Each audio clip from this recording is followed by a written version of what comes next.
Hello everyone. स्वागत है आप सभी का हमारी अपने चैनल पे जिसका नाम है कॉमर्स नॉलेज पूल। मैं हूँ प्रोफेसर दिशिता सेठिया और आज मैं 10th standard students and 12th standard students के लिए एक इम्पॉर्टेंट अपडेट के साथ आई हूँ। जी हाँ स्टूडेंट्स, आज का अपडेट काफ़ी इम्पॉर्टेंट है क्योंकि जो आज का अपडेट है उसमें हम डिस्कस करेंगे कि जो महाराष्ट्र स्टेट गवर्नमेंट है उसी के साथ जो एजुकेशन डिपार्टमेंट है, जो अदर मिनिस्टर्स है, वो किस तरह से काम करें। उसी के साथ जो एजुकेशन डिपार्टमेंट है और मिनिस्टर्स है उनका क्या कहना है और उसके कारण जो स्टूडेंट्स है उनके बोर्ड एग्ज़ाम के ऊपर किस तरह का इम्पैक्ट हो सकता है और किस तरह का इम्पैक्ट सामने आया है, ये सब कुछ हम डिटेल में डिस्कस करने वाले हैं। उसी के साथ स्टूडेंट्स, ये जो अपडेट है वो महाराष्ट्र स्टेट बोर्ड स्टूडेंट्स के लिए तो है ही, बट इसका इम्पैक्ट जो अदर स्टेट बोर्ड के स्टूडेंट्स हैं उनके ऊपर भी डेफिनेटली होगा। सो आप हर एक स्टेट के स्टूडेंट्स का मेरा रिक्वेस्ट है कि आप वीडियो को पूरा कंप्लीट देखें, कंप्लीट समझें, ताकि आपको समझ में आए कि एक्चुअल सिचुएशन क्या है और क्या बताई जा रही है और किस तरह से एक्चुअल काम हो रहा है। सो मेरा रिक्वेस्ट हर एक स्टूडेंट से होगा 10th standard and 12th standard से कि आप वीडियो को अंत तक देखें, जिससे आप खुद समझ पाओ कि आगे क्या क्या चेंजेस हो सकते, किस तरह के आपके बोर्ड एग्जाम्स हो सकते, क्या डिसीशंस आ सकते। तो डेफिनेटली वीडियो पे बने रहिए। एंड स्टूडेंट्स, अगर आप मेरे चैनल पे पहली बार आए हो तो मेरे चैनल को लाइक, शेयर एंड सब्सक्राइब करना ना भूलें। इवन नोटिफिकेशन बेल आइकन को ऑन रखें, क्योंकि स्टूडेंट्स जो भी लगातार न्यूज़ होंगे, जो भी लगातार एग्ज़ाम अपडेट्स होंगे, वो आपके लिए मैं लाती रहूँगी डेफिनेटली। सो प्लीज़ स्टूडेंट्स बने रहिए, जिससे आप कनेक्ट हो पाओगे और आपको पता चलेगा कि एक्चुअली किस तरह से काम हो रहा है, आगे आपके साथ क्या हो सकता है। So please do subscribe and please on your notification bell icon. So आइए शुरू कर दें। अभी अगर मैं बात करूंगी 10th स्टैंडर्ड स्टूडेंट्स के लिए, तो 10th स्टैंडर्ड स्टूडेंट्स आपको अच्छे से पता है कि कल ही यहाँ पे आपको मैंने एक अपडेट दिया था, परसों के दिन में अपडेट दिया था कि आपको एक CET का फॉर्म फिलअप करना है, राइट। तो मैक्सिमम स्टूडेंट्स ने CET का फॉर्म फिलअप किया है, उसका मैंने आपको लिंक प्रोवाइड किया था और कल ही 11 तारीख को वो लिंक बंद हो गया है, राइट। तो फॉर एग्जांपल अभी जो CET का आपने जो जो फॉर्म था वो फिलअप किया है और किसी ने अगर फिलअप नहीं किया तो देखो उसका इम्पैक्ट कितना ज़्यादा है। अभी अगर हम 10th स्टैंडर्ड स्टूडेंट्स का बात करेंगे तो टोटल 16 लाख स्टूडेंट्स हैं और 16 लाख में से सिर्फ 3 लाख जितने स्टूडेंट्स ने ही वो फॉर्म फिलअप किया है। इससे हमें एक बात समझ में आती है स्टूडेंट्स कि यहाँ पे अगर आप लोग खुद पार्टिसिपेट नहीं करोगे, आप खुद का ओपिनियन नहीं दोगे, तो हम पूरा राइट्स गवर्नमेंट को दे रहे कि आप खुद से डिसीजन ले सकते हो।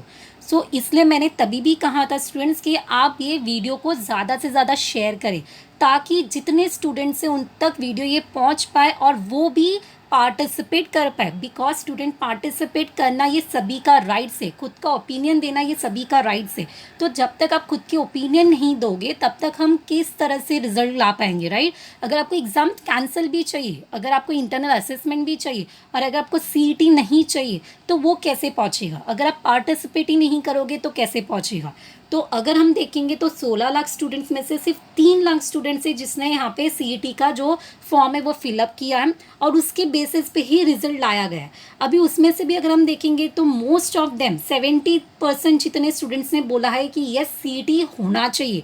मतलब काफ़ी अगर हम देखेंगे बहुत ज़्यादा वेट ये परसेंटेज 70% ने बोला है कि CET होना चाहिए। जिसमें भी अगर हम देखेंगे 100 मार्क्स का पेपर होगा, 100 मार्क्स में से आपको कंपलसरी सर्टेन मार्क्स लाने होंगे, वो भी ऑफलाइन तरीके से होगा। तो डेफिनेटली आपके एडमिशन जो आपको कॉलेज चाहिए वो डेफिनेटली नहीं भी मिल सकता अगर आपके मार्क्स कम हो जाएंगे। और 10th स्टैंडर्ड स्टूडेंट्स ने तो पढ़ाई भी छोड़ दी है, तो डेफिनेटली वो मार्क्स लाना बहुत डिफ़िकल्ट हो जाएगा। तो यहाँ पे एक पॉइंट ये होता है कि आप जितना पार्टिसिपेट करोगे उतना ही आपकी तरफ रिजल्ट आ सकता है। अभी अगर हम बात करेंगे कि यहाँ पे Maharashtra poor planning leaves the boards students तक, और यहाँ पे confusion and lack of coordination within the state education department has left nearly 33 lakh class 10th and 12 aspirants in the state board in lurch this year. तो देखो यहाँ पे publish on May 12 आज का ही न्यूज़ स्टूडेंट्स आप clearly देख सकते हो, जिसपे क्लियरली मेंशन किया confusion and lack of coordination within the state education department. And because of this अगर हम देखेंगे हिंदुस्तान टाइम ने ये न्यूज़ को कवर किया। बेसिकली देखेंगे तो participation from 10th standard students बहुत कम हुआ है, मतलब CET हो सकता है, इसके चांसेस बहुत ज़्यादा बढ़ गए। बट यहाँ पे हिंदुस्तान टाइम ने एक न्यूज़ कवर किया जिसमें यहाँ पे क्लियरली मेंशन किया है मीडिया के थ्रू कि class 10 student based on internal assessment. अभी अगर हम बात करेंगे 10th स्टैंडर्ड स्टूडेंट्स के लिए तो इंटरनल असेसमेंट तो होने वाला है। Letter come with the survey, उसके बाद सर्वे आपको आया जहाँ पे स्कूल्स को ये लिंक भेजा गया। ऐसा यहाँ पे बता रहे कि स्कूल के लिंक गया, लिंक जाने के बाद आपने CET फॉर्म भरा विच वॉज वेरी ईजी, यहाँ पे फ्लीसिबल है। उसके साथ यहाँ पे और एक सर्वे दिया गया जहाँ पे internal assessment will be based on online class. तो जिस तरह से हमारे पास ऑप्शन है कि इंटरनल असेसमेंट स्कूल को पूछा गया, एक्सपर्ट को पूछा गया, टीचर्स को पूछा गया कि इंटरनल असेसमेंट किस तरह से होना चाहिए, तो यहाँ पे ऑप्शन आया online class, WhatsApp based teaching and assessment, online test, term examination, practice है। तो यहाँ पे क्लियरली मेंशन किया, स्कूल्स ने बोला कि हम ऑनलाइन एग्जाम कंडक्ट करेंगे और इस तरह से हम रिजल्ट बना सकते हैं, ऐसा स्कूल्स ने बोला है। उसी के साथ यहाँ पे जहाँ पे बिल्कुल भी एग्ज़ाम नहीं लिया गया तो वहाँ पे उन्होंने बोला कि हम 9 का प्रोग्रेस देखेंगे और उसके बेसिस पे हम रिजल्ट बना देंगे। ये सब सर्वे में डिस्कशन हो चुका था, राइट। तो भी CET का एक ऑप्शन आया जहाँ पे मैक्सिमम स्टूडेंट ने पार्टिसिपेट नहीं किया एंड उसका इम्पैक्ट ये हो सकता है कि CET एग्ज़ाम हो सकता है। तो फर्स्ट ऑफ ऑल अगर हम ओवरऑल कंक्लूड करेंगे तो पहले महाराष्ट्र स्टेट गवर्नमेंट बोर्ड के एग्ज़ाम कैंसिल किए, फिर इंटरनल असेसमेंट को बहुत ज़्यादा टाइम गया एंड उसी के बाद देखेंगे तो सर्वे, फिर स्कूल को पूछा गया, राइट। और उसके बाद भी यहाँ पे CET एग्ज़ाम रखा गया, मतलब एवरीथिंग वॉज नॉट प्लान, एक एक करके यहाँ पे आता गया, राइट। उसके साथ ही देखेंगे क्लियरली मेंशन किया है कि the education department also release another survey asking students if they would be willing to take exam entrance for the first junior college admission. अभी CET फॉर्म फिलअप करने से पहले यहाँ पे और एक सर्वे लिया गया जहाँ पे ये पूछा गया कि आपको CET एग्ज़ाम देना है कि नहीं, पहले आपके वोटिंग दो, राइट। और उसके बाद CET एग्ज़ाम, तो यहाँ पे बहुत सारे स्टूडेंट्स ने तो वो फॉर्म ही नहीं भरा जिससे हमें पता ही नहीं चला कि आपका ओपिनियन क्या है। इसलिए वीडियो को काफ़ी शेयर करना होता है स्टूडेंट, जिससे आपके हक में ओपिनियन ज़्यादा आ सके। सो क्लियरली मेंशन किया the survey how export the education department poor handling of issue and lack of coordination. तो क्लियरली मेंशन किया कि कोऑर्डिनेशन बिल्कुल भी नहीं है एंड इवन बहुत सारे इश्यूज़ हैं। उसके साथ द मोस्ट इंपॉर्टेंट, अभी ये जो 12th स्टैंडर्ड अभी 10 के बारे में डिस्कशन चल रहा है, बट 12th स्टैंडर्ड स्टूडेंट्स अगर आपकी एग्ज़ाम कैंसिल होते तो आपके लिए भी यही होगा। तो आप भी वीडियो को बने रहिए स्टूडेंट, क्योंकि लास्ट में 12th स्टैंडर्ड स्टूडेंट्स के लिए भी एक इंपॉर्टेंट न्यूज़ है, एक इंपॉर्टेंट मैसेज है, तो बीच में छोड़ के मत जाना students. While the government has formed a committee of expert to provide inputs on the conduct of exam. ये सब होने के बाद भी गवर्नमेंट ने कमेटी स्टार्ट किया और एक्सपर्ट कमेटी जहाँ पे अगेन असेसमेंट किया गया कि किस तरह से एग्जाम होनी चाहिए। Members of the group said that they were not kept in loop about the survey.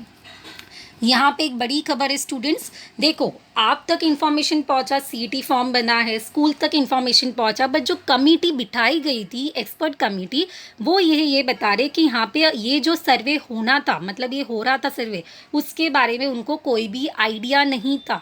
तो एक पॉइंट समझ में आ रहा है स्टूडेंट्स कि यहाँ पे जो एक्सपर्ट कमेटी बिठाई गई थी उनको बिल्कुल भी खबर नहीं थी कि ये सर्वे कंडक्ट किया जा रहा है, मतलब ये सर्वे स्कैम है क्या या किस तरह से सर्वे कंडक्ट किया गया है, जिसमें कोई भी लीगल जो एक्सपर्ट कमेटी है उनको कोई भी खबर नहीं थी। तो यहाँ पे एक लूप होल क्लियरली मेंशन आ रहा है स्टूडेंट्स। उसके साथ वी ऑल्सो सॉ, क्लियरली आप भी देख सकते students, we also saw them in some group and have no idea where it came from. ये सर्वे कहाँ से आया उसके बारे में हमें खबर ही नहीं थी, क्लियरली मेंशन किया गया। The survey are not just unscientific but are poorly worded and thus create a confusion. Students के माइंड में तो कन्फ्यूजन चल ही रहा है कि उनकी बोर्ड एग्जाम 10 के कैंसिल हुए, बट इंटरनल असेसमेंट है वो भी अभी तक किस तरह से लिया जाएगा वो एक्चुअल फिक्स नहीं हुआ है। उसी के साथ 11 एडमिशन के लिए CET, उसका रिजल्ट अगर हम देखेंगे तो 70% येस बोला है, अचानक से इतने स्टूडेंट ने येस कहाँ से बोल दिया, ये एक बड़ा question. While decision on calculating assessment and conducting entrance tests are yet to be taken, the survey briefly almost mentioned this as a matter of fact has confused school too, said member of expert committees। सभी के mind में, schools के mind में भी एक confusion create हो चुका है, स्टूडेंट्स तो ऑलरेडी कन्फ्यूज है, और ये किसने बताया, एक्सपर्ट कमेटी ने बताया है, आप क्लियरली मेंशन देख सकते हो।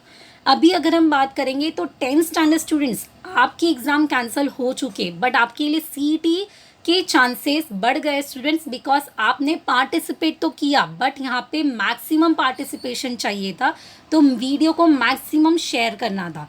तो यहाँ पे आपने गलती की है स्टूडेंट्स कि आपने मैक्सिमम शेयर करना आपने नहीं किया। तो अभी जितने भी वीडियोस होंगे स्टूडेंट्स, आप मैक्सिमम शेयर कीजिए ताकि आप एक यूनिटी फॉर्म कर सके, और जो सीईटी एग्ज़ाम है अगर वो होनी भी वाली रहेगी तो वो नहीं भी हो सकती, बट आपके पार्टिसिपेशन, आपका यूनिटी बहुत ज़रूरी है।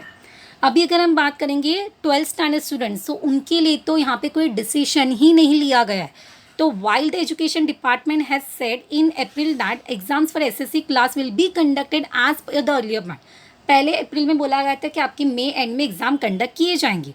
The state board has neither release a time table not come up with the notification whether and not this exams can be. यहाँ पे एजुकेशन मिनिस्टर ने और एजुकेशन डिपार्टमेंट में कोई भी सर्क्यूलर नहीं भेजा है, ना ऑफिशियली नोटिस आया है, ना यहाँ पे टाइम टेबल रिलीज हुआ है, मतलब इनके तरफ से कोई भी इनिशिएटिव या एफर्ट्स नहीं है स्टूडेंट। तो 12th standard students clearly mention किया है, right now students are just kept in dark, उनको अंधेरे में रखा गया, उनके बारे में नहीं सोचा जा रहा है। They don't know whom to ask, किसको पूछा जाए ये अभी समझ में नहीं आ रहा है। Students are still in confusion कि अगर एग्ज़ाम लेना है तो ले लो और नहीं लेना है तो उसके बारे में आगे का डिसीजन बताओ। तो 12th स्टैंडर्ड स्टूडेंट्स, अभी 10 का तो यहाँ पे सब कुछ फाइनल हो चुका है कि इंटरनल असेसमेंट होगा, उसके साथ सीईटी का चांसेस बढ़ गया है। बट जो 12th स्टैंडर्ड स्टूडेंट्स है अभी भी आप यूनिटी फॉर्म कर सकते हो, और अगर आपके लिए भी ऐसा कुछ सीईटी फॉर्म आता है तो अगर आपको नहीं चाहिए तो आप मना कर सकते हो। But for that students you should maintain your unity, और उसके लिए जितना हो सके आप वीडियो को शेयर कीजिए, मैक्सिमम स्टूडेंट्स तक पहुंचाइए, जिससे ये भी वीडियो देख के, मेरा वीडियो देख के उनको भी समझ पाए कि एक्चुअली क्या हो रहा है। तो आई होप कि दिस वीडियो वॉज यूजफुल। उसी के साथ लास्ट में हम कंक्लूड करेंगे तो communication made to student should be consistent and timely. यहाँ पे एक्सपर्ट का ऐसा कहना है कि अगर हम कुछ भी काम करें तो कम्युनिकेशन प्रॉपर्ली होना चाहिए, मिसअंडरस्टैंडिंग, मिस कोऑर्डिनेशन नहीं होना चाहिए। बट ये सब डिपार्टमेंट में, एजुकेशन डिपार्टमेंट में हमें दिख रहा है। तो Maharashtra state government, Maharashtra state department, education department, यहाँ पे ये सब हो रहा है, ऐसा मीडिया ने कवर किया है स्टूडेंट, और हिंदुस्तान टाइम ने आर्टिकल को कवर किए। बट अभी इसका इम्पैक्ट अदर स्टेट्स के लिए भी हो सकता है स्टूडेंट्स। तो 10th स्टैंडर्ड स्टूडेंट्स, आप अभी मैथ्स और साइंस के ऊपर फोकस कीजिए, बिकॉज सीईटी एग्जाम होने के चांसेस बढ़ गए हैं। ये आपके लिए अपडेट है, but still you maintain your unity, और 12th स्टैंडर्ड स्टूडेंट्स को सपोर्ट कीजिए। और जो 12th स्टैंडर्ड स्टूडेंट्स, अगर आपको एग्जाम्स नहीं चाहिए तो please maintain a unity and share the video to maximum, so they can also be connected to my channel, and even they can also come to know कि क्या क्या हो रहा है। So I hope this video was useful to you to come to know कि actually what is going on, क्या क्या हो रहा है वो समझ में आ रहा है आपको। एंड अगर आपके लिए यूजफुल है तो please do share my video as well as subscribe my channel. Thank you everyone for your love and support. Keep supporting, stay healthy, stay safe.